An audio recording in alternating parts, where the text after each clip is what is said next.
So, nakita nyo maulan, kaya magluluto tayo ngayon ng masarap na recipe na gustong-gusto ng mga bata. Patatas. Patatas ang ulam. Hindi yan. Ayan, itabi na natin yung ating patatas na una nating pinarito. So, mag-isa na tayo. Isa to sa mga paborito talaga ng mga anak ko, sa mga niluluto ko. Kaya, pag may budget, niluluto ko. Ayan, ang ating karne na chicken. O kahit ako, isa to sa paborito ko na kainin. Kasi meron siyang gata.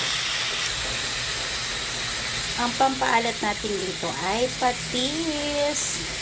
Magikan din natin yan. Ngayon dahil luto na yung ating manok, ay ilagay na natin yung curry powder.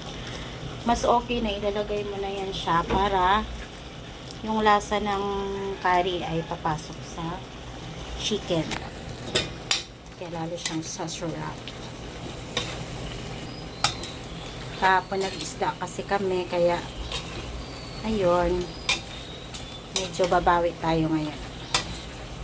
So ayan, nabiblend na talaga siya sa chicken.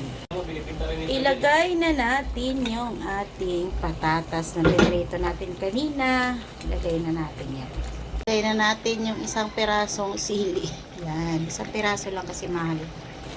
At yung naninigas na gata. Yan. Hindi pa na-dissolve lahat yung ating gata, pero lapot na. Sarap. So, this is it. Pansit ay luto na ang ating chicken curry with coconut milk.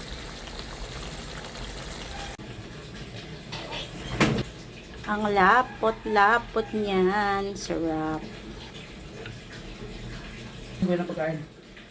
Yan. Yan. Sarap.